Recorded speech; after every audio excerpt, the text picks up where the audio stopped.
Hola, soy Jack Babiloni y hoy te quiero hablar de cómo encaro yo un encargo pictórico.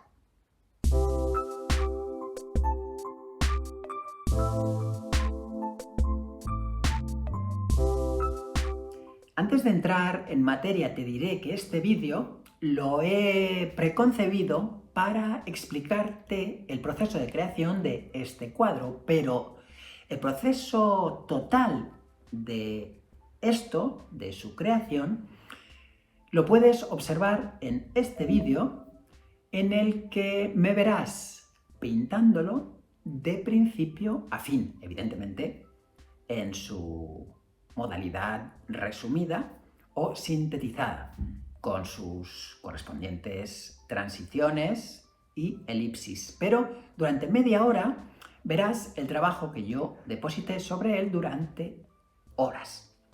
Dicho esto, te animo a que veas ese vídeo y que luego regreses aquí o que termines de visionar este y luego, tranquilamente, puedes paladear este del que te hablo.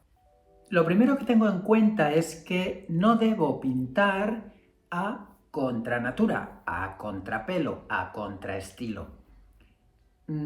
Aproximadamente en el mundo existen unos 7.000 millones de personas y de ellos 1.000 millones o pintan, o escriben, o cosen, o hacen escultura, o hacen las 4 actividades a la vez. De modo que si un cliente me ha encargado un mural o un cuadro, será por alguna razón. De modo que no pierdo el tiempo en explicarme a mí mismo por qué ese cliente se habrá dirigido a mí y no a esos 1.000 millones de personas que hay en el mundo creando, al igual que lo hago yo.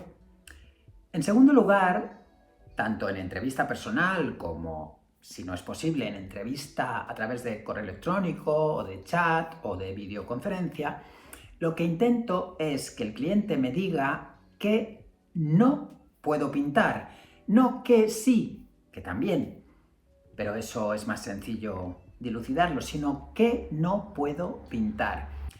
Esto quiere decir que el cliente me ha de decir que no quiere ver colgado en su pared desde que se levanta hasta que se acuesta, o que no quiere ver en el mural que yo le cree en un enclave inmueble. Otra circunstancia que tengo muy en cuenta es investigar cuál es el recinto de juego en el que me muevo. Pondré un ejemplo. Si tú quieres que el caballo, jugando al ajedrez, solamente circule en diagonal, no lo llames caballo, llámalo alfil. Para eso existe otra figura que hace eso, también la reina. Así que nunca vayas, siempre me digo, Jack, nunca vayas a contrajuego. Tienes que respetar que el caballo salta o retrocede, va hacia adelante o hacia atrás, formando siempre un movimiento en L. Eso es algo que hay que respetar desde que te sientas delante del tablero y, por ello, delante del otro jugador. ¿Cómo aplico yo esta circunstancia? Sencillo. Colores. Jack, no puedes usar azul. Bien, este sería el caso. Por mucho que yo me empeñe en usar azul, sé que ese cliente no va a estar satisfecho con el resultado final si yo lo utilizo. De modo que lo que voy intentando conseguir es cercar el territorio que yo sí puedo pisar. Quien dice pensamientos en torno al cromatismo, dice pensamientos en torno a la temática. Por ejemplo, Jack, quiero que me pintes unicornios, pero de ningún modo quiero que me pintes conejos. O Jack, me apetece mucho que hagas un cuadro sobre iconografía religiosa, pero por favor no introduzcas iconografía religiosa que no sea oriental, por ejemplo. Bien, si vamos cercando cada una de estas claves, tanto temáticas como cromáticas como imagineras, yo ya sé qué puedo crear y qué no puedo proporcionar al cliente como obra definitiva. En relación con todo esto que te acabo de contar, en 3 puntos más o menos fundamentales, hay más, podemos apoyarnos, si quieres, en este cuadro que a punto está de salir del taller y que efectivamente ha sido un encargo. Pero tengo que decirte que no siempre te encuentras con un cliente, hablo de este cliente, en concreto esta clienta, porque es una mujer, que cuando se dirigió a mí no me puso ninguna cortapisa, me dijo, pinta en la temática que quieras, con la imaginería que quieras, con el cromatismo que quieras, con la morfología que te apetezca. Esto suele ser habitual en los clientes que me contactan para crear algo in situ o no.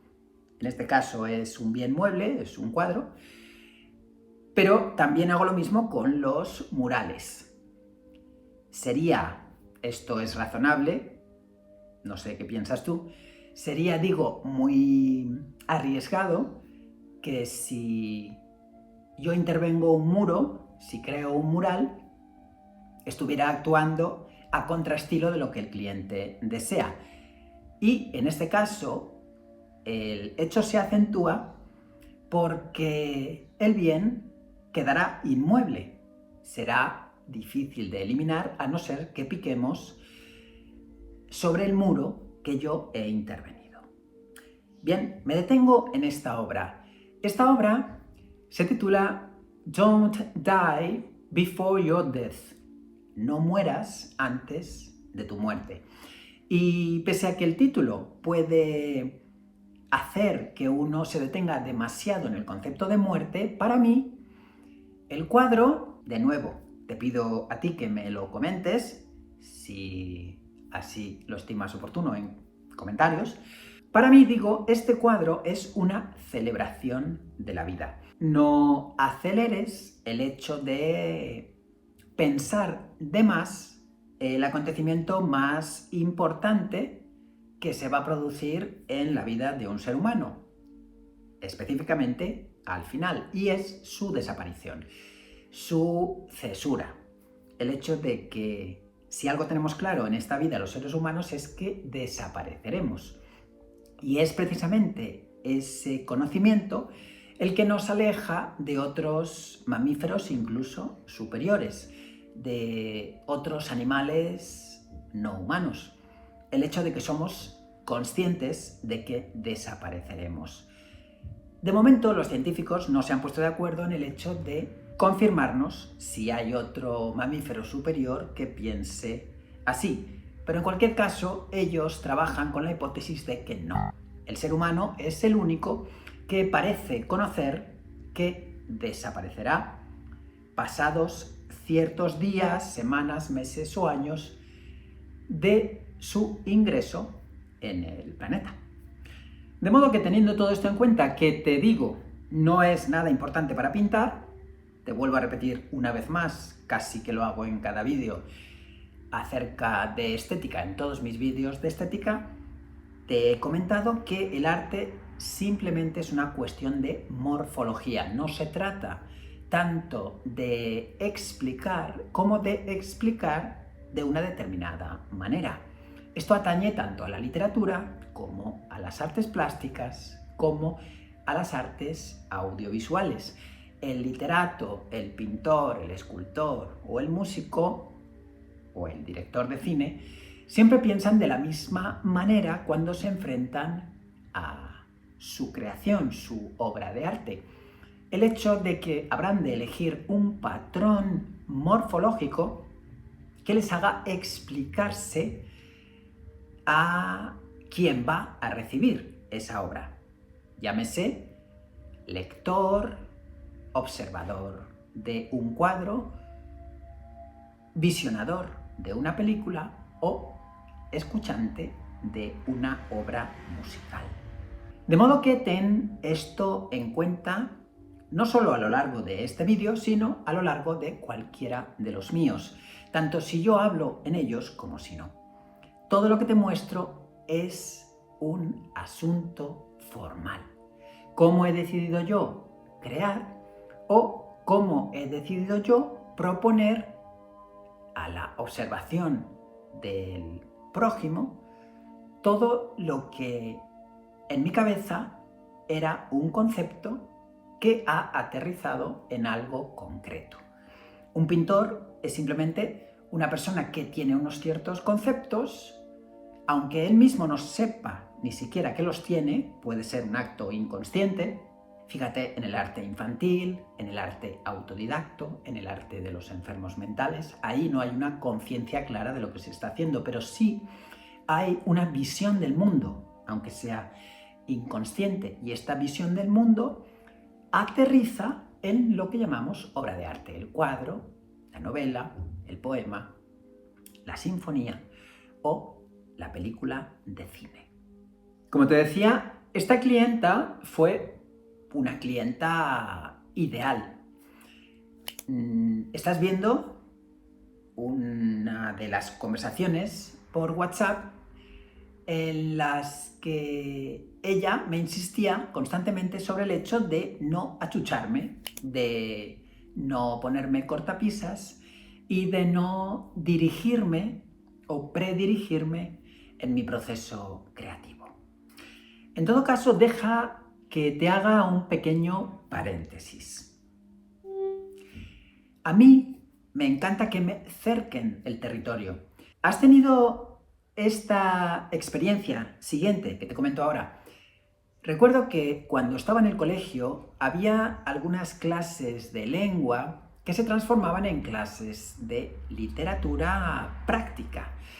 Y si el profesor, creo haber sacado esta conclusión correctamente, no quería que le diéramos mucho la lata, en algunas ocasiones nos decía: redacción libre, podéis escribir sobre lo que os dé la gana y cómo os dé la gana. Eso sí, la extensión ha de ser mínimo de una cara, de una cuartilla, lo que hoy llamaríamos la mitad de un folio.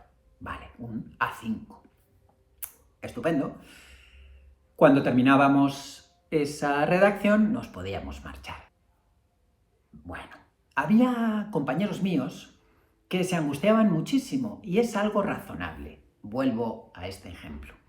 Cuando no nos colocan cortapisas en el acto creativo, nosotros mismos debemos colocárnoslas.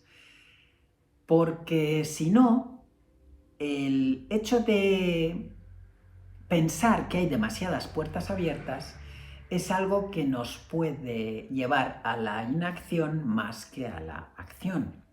O sea, si yo pienso que puedo usar todos los colores de los que dispongo en mi caja de óleos, si me dicen que puedo usar todas las tintas que tengo, tanto orientales como occidentales, si me dicen que puedo usar todos los materiales que se te puedan ocurrir, ceras, acuarelas, acrílicos, pigmentos,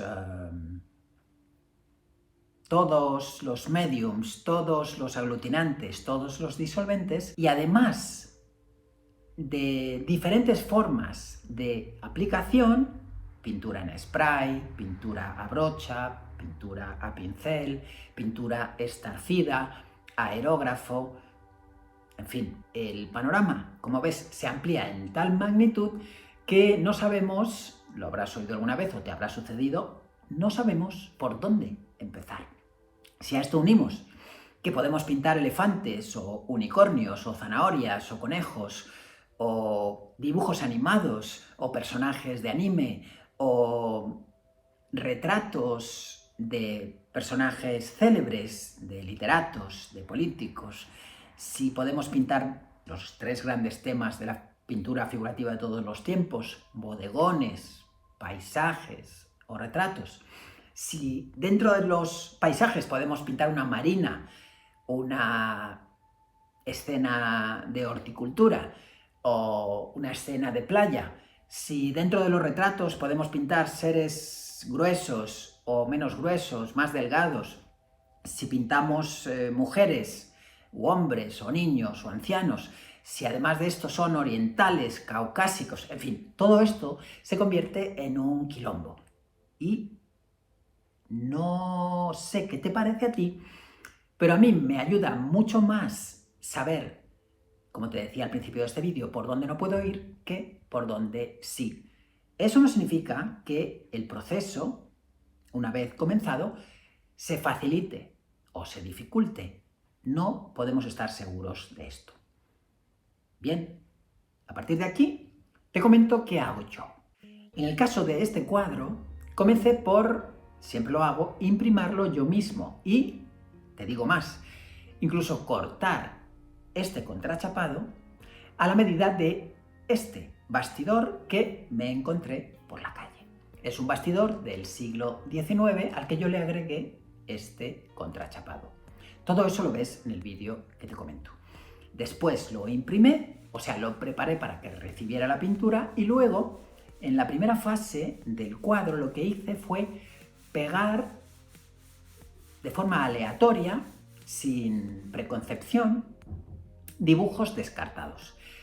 Cuando un dibujo no me satisface lo suficiente como para que funcione por sí mismo, lo que hago no es tirarlo, yo no tiro nada. Lo que hago es colocarlo en un cajón de madera que yo llamo dibujos descartados.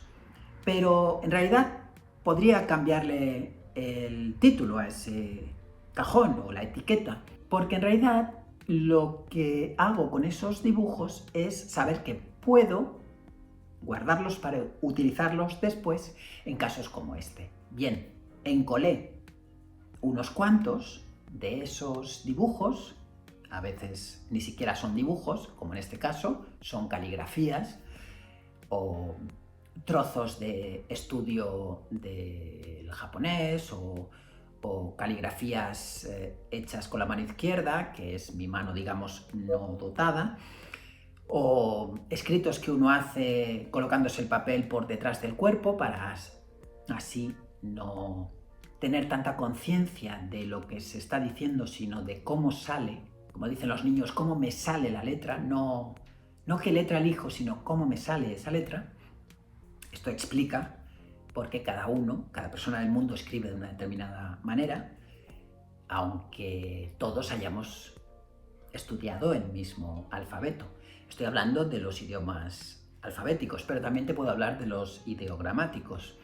Una persona que escribe en japonés utilizando kanji no se parece a ninguna otra persona japonesa que utiliza los mismos kanji de manera caligrafiada. Pues bien, lo que hice fue encolar estos dibujos descartados. Aquí lo que persigo es que ellos vayan por delante de mí, me vayan dictando qué puedo hacer ahí. En una segunda fase, lo que hice fue comenzar a dibujar también azarosamente, pero eso sí, ya eligiendo criaturas sonrientes, amables, cariñosas, nostálgicas, melancólicas, en fin, eso que la gente ha tendido a llamar mi estilo, el estilo de Chuck Baglioni. De momento, esto es lo que me pido a mí mismo, no porque la gente espere eso de mí, sino porque a mí me apetece pintar eso. Me apetece crear imágenes, pero en donde la imagen no es lo importante, sino cómo llego a esa imagen. Digamos, para resumirlo muchísimo, que hay pintores iconográficos que hacen que la imagen siempre vaya por delante de ellos, y hay pintores como yo que son procesales, son pintores que se dejan arrastrar por cómo van las cosas en las sucesivas sesiones de pintura, y la imagen a la que se llega, a la que yo llego, es lo de menos. Sé que es importante porque el cliente lo que va a ver, o el coleccionista lo que va a adquirir, es esa imagen. Pero hay una salvedad que engancha los dos mundos, el del coleccionista y el de mí como el pintor de esa obra, y es el hecho de que la confluencia entre el proceso y la imagen perseguida puede ser algo que nos satisfaga a ambos. Pues bien, comencé a dibujar azarosamente todos estos personajes que ves con contorno negro. Luego, en una fase posterior, en la subsiguiente, lo que hice fue cercar qué sería fondo y qué sería figura. O sea, colocar este cromatismo anaranjado, básicamente, y el amarillo de la parte superior, para cercar a los personajes y de esta manera saber qué es lo que está delante y lo que está detrás. En pintura siempre solemos decir que la figura es el protagonista de la escena y lo que no es figura es fondo. Sin embargo, te diré que yo no estoy muy de acuerdo con esta circunstancia, porque en muchas ocasiones lo que intento, aquí por ejemplo, lo intenté digamos al 80%, es que todo lo que yo propongo es una imagen bidimensional. No me interesa el hecho de crear bultos redondos, volúmenes que se puedan entender como, digamos, tridimensionales, del mundo en 3 dimensiones, o en 4 o en 5, según. Entonces, lo que hice fue acosar o asediar a las pinturas cerrándoles con color todo el aire de su alrededor. Aquí deja que te haga otro inciso. Para mí no tiene mucho sentido eso de figura a fondo. Es, digamos, un debate en el que es más interesante su formulación que el debate mismo. Así que, bueno, te comento esto para entendernos. A veces, por ejemplo, en este cuadro es más importante, o puede ser más importante, un arco iris que no tiene, digamos, corporeidad, o no tiene tanta corporeidad como una figura, que cualquiera de estas figuras que presuponemos que pueden tenerla de partida, a priori, bastante más. Llegados a este punto, valga la redundancia, se llega a un cierto punto, yo siempre llego a un cierto punto, en el que me da la sensación de que ya mi propuesta ha de ir decelerando. No colocar más figuras, no colocar figuras que a lo mejor he previsto colocar y que luego no he colocado. ¿Y esto por qué se produce? Te preguntarás. Pues se produce por algo muy importante, y es que para mí el cuadro siempre ha de ir 3 o 4 vagones por delante del vagón en el que voy montado yo. Esto dirás, bien, se entiende metafóricamente, pero a ver, si yo en este caso, soy el que pinto el cuadro, ya ¿cómo es posible que puedas ir por detrás del cuadro? Si el cuadro no existiría si no lo pintaras tú. Pues precisamente por el concepto que te acabo de explicar, el hecho de que si uno se acostumbra a que la resolución de cada uno de los pasos se produce porque esos pasos van siendo caminados, al final, también es una conclusión que puedes sacar rápidamente, todos los cuadros que uno pinta serían iguales, porque más allá de utilizar un color aquí, un color allá, en este cuadro ese color está allá y no allí, y en este está aquí y no allá, pero básicamente, si eso lo hacemos también con las figuras, si eso lo hacemos también con la forma de crear los brochazos, más o menos todos los cuadros, vale, no digamos que serían iguales, pero sí hermanos. Sería lo que los pintores, no digo yo, pero lo que muchos pintores llaman series. Trabajar en serie, pero sabiendo que la serie ha de ser, a mi juicio, un conjunto de cuadros que tienen algo en común, pero no todo en común. Sin embargo, hay pintores que consideran que todos los cuadros de una serie deben hablar el mismo idioma. Yo no estoy de acuerdo. De la misma forma, hay muchos escritores, cuentistas específicamente, que suelen decir: uno no puede publicar un libro de cuentos en el que cada cuento hable de lo que le dé la gana. Pues bien, para mí sí puede hacerlo. Y de hecho es el único sentido para mí de un libro de cuentos. Que tú puedas tomar cada cuento aisladamente y disfrutarlo por sí mismo. Sin embargo, hay escritores que consideran que no, que si todos los cuentos no dialogan todos con todos, ese libro está cojo, o es incoherente, o no es todo lo congruente que podría ser. Y ya me queda la última fase, que es la de cerrar.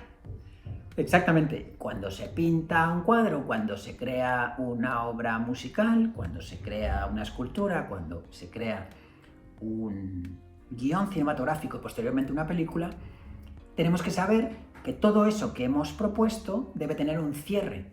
Y a lo mejor ese cierre es muy conclusivo o puede ser todo lo abierto que se te ocurra.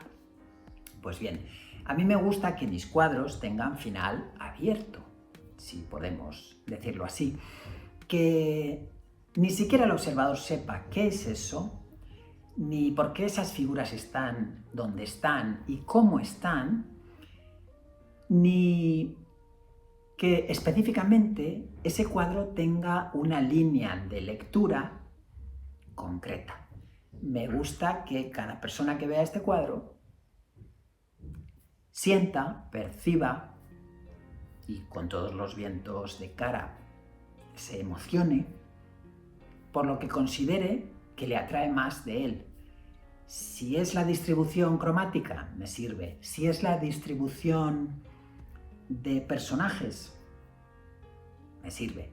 Si es cómo dialogan unas masas con otras, la composición, me sirve. Si es cuánto espacio dejo a la imaginación del observador, me sirve. En todo caso, también ocurre algo muy significativo. Muchos coleccionistas te comentan años después que aún están descubriendo parcelas de la obra que te han adquirido. De modo que eso que piensa mucha gente de que las obras plásticas, y más en concreto las pinturas, al trabajarse en 2 dimensiones, dicen lo que a la vista se ve que dicen, no está tan claro, porque incluso a mí me ha sucedido, años después de convivir en mi taller, en este o en los precedentes, con ciertas obras mías, me ha sucedido, que me he dado cuenta de que hay ciertas formas o ciertos colores o cierta ordenación compositiva que yo no preví de la forma en la que estoy contemplando eso ahora. O sea que yo recibo sorpresas de imágenes que he creado yo. Esto, como verás, es un tema apasionante, pero que dejaré para otro vídeo. Me llamo Jack Babiloni y llevo 45 de mis 53 años dedicado al estudio y la práctica de las artes plásticas, la literatura y la música. ¿Te ha servido este vídeo? Por favor, dale al like, suscríbete a mi canal, compártelo en tus redes sociales si eres tan amable y nos vemos en el siguiente. Arigato gozaimashita.